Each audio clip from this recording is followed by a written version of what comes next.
Welcome, first day of the project. Let's get into it.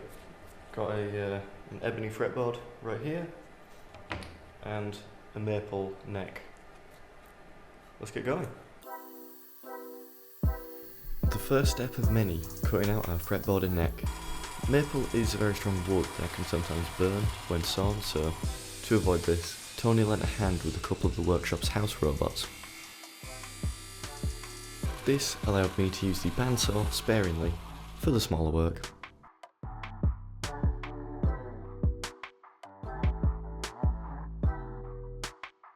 Whilst working around the top of the headstock, I had a little incident, but nothing some glue can't fix.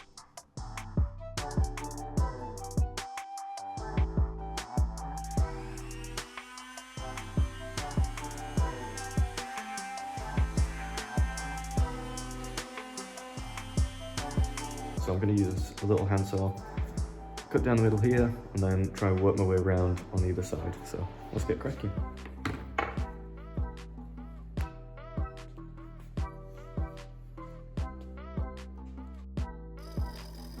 I wonder how this ends. We have our first, and hopefully only, injury. I just slipped a little bit when sawing away, so I'm going to get myself bandaged up and back to it. That's how.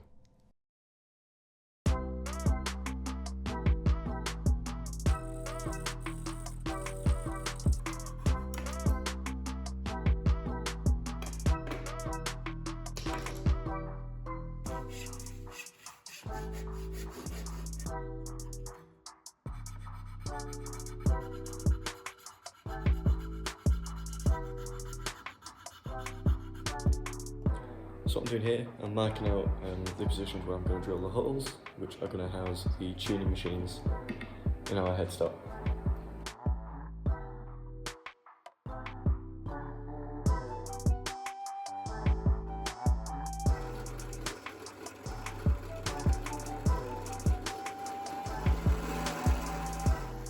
Patience is a virtue, as they say. Don't like this. And it is patience that's needed when drilling through maple. Just take it steady and, you should be grand. They're not perfectly straight, it's not a very flattering angle, but it's good, I reckon this will do. I'm happy with it. There was no blowout on the back, it's all fairly clean, which is excellent. Next was the truss rod passage. We resorted to alternative methods initially as the maple didn't cooperate with the router.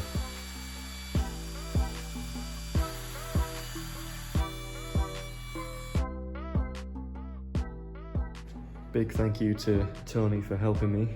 This is the truss rod passage that is just completed for me. It's not textbook, it's not pretty, it's not clean, but it'll get the job done. And that's the most important thing. So, truss rod passage is in, just. Next up is shaving away a lot of this wood and shaping the neck.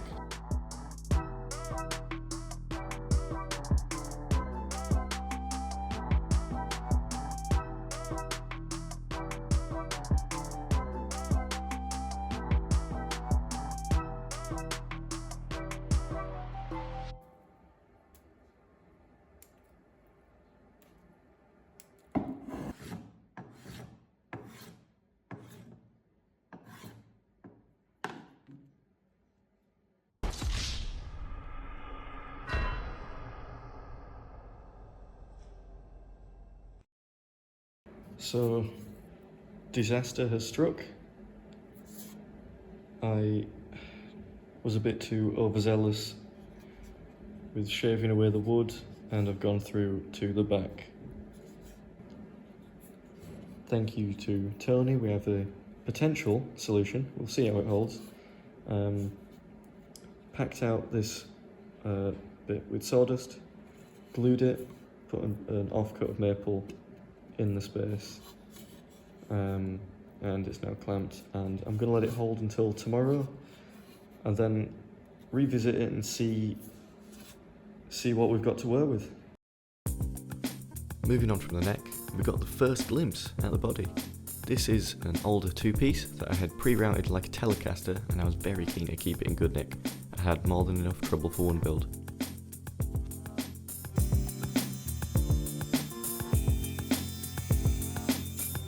With the body separated, it was time to put it back together. One of the inspirations behind this project is Prince, one of my all-time favourite musicians. He had his fair share of oddball and out there guitars. I wanted to honour Prince in a sense, and this was my way of doing it, creating an instrument for someone who mastered so many of his own.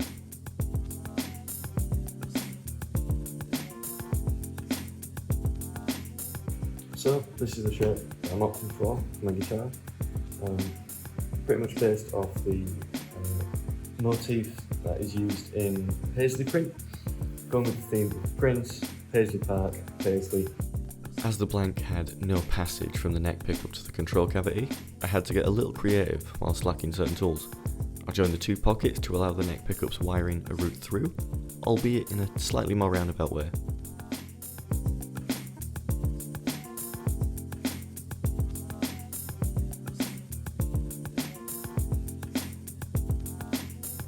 Making further use of our good friend the router, I whizzed around the perimeter of the body, going down in increments so as to avoid getting caught and potentially jeopardising the operation.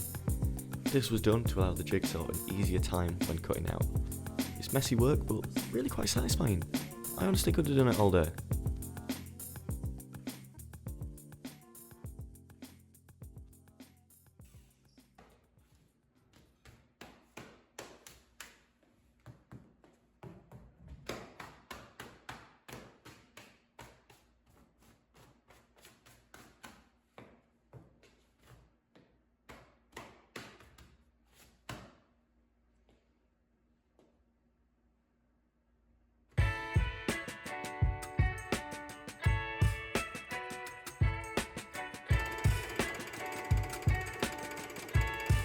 Piece by piece, the Prince Regent began to form.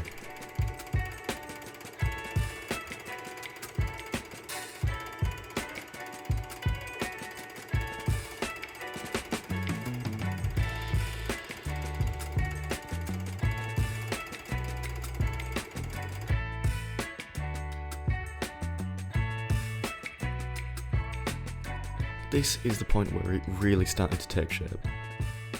And also where I realised I had days of hand sanding staring me dead in the eyes.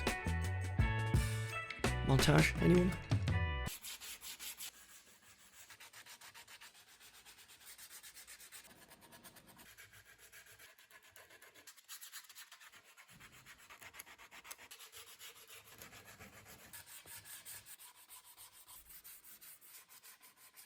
After that marathon sand sesh, it's looking decent. It's looking quite good. Rounding off the edges on the back and the front has really made it look a whole lot more finished, and it's really starting to come together. Dusting off the pillar drill, I put in pilot holes for the bridge and rear plate screws.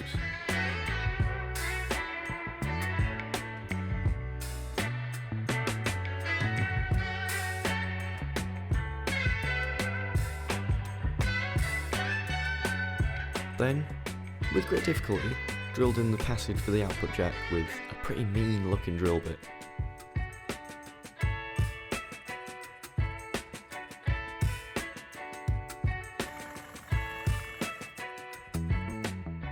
Yeah, this will all be covered up, but it just looks unprofessional, so I'm gonna glue this up and get it resolved.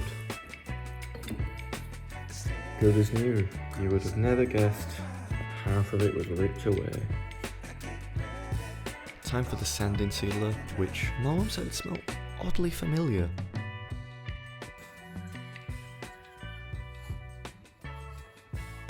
That's what Bailey smells like. Foul. Now I know what you're thinking. I wonder what they're going to store the sealer in. Well, an old margarine tub, obviously. After applying the two coats with a cheeky little sand in between, I left it overnight before finishing with some very fine steel wool.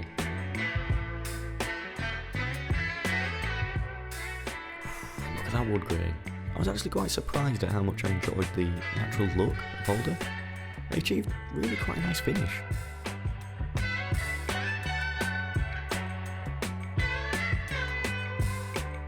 So, we've got our sanding sealer on. It's looking pretty nice. It's really making the wood grain pop all over this, which is quite cool. Now, it's a very warm day, warm evening, sun's out, we're right at the end. I'm going to enjoy myself a little bit.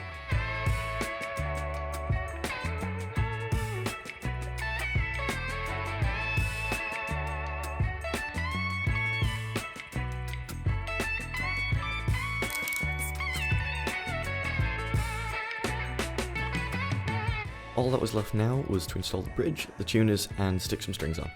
I think here is a good time to mention that this is part 1. At some point I will completely finish the build, applying a lacquer, chucking in some pickups, wiring, etc. And I'll also show you guys what happened to that sorry neck that I started with. But for now, the Prince Regent is still a work in progress.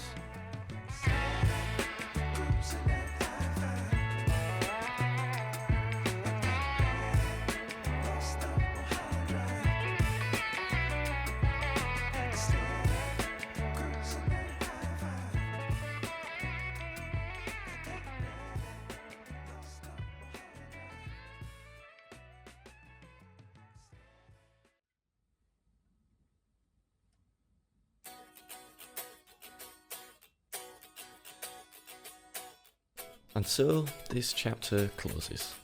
And what a story it's been! When I began this project, truth be told, I didn't really know what I was in for.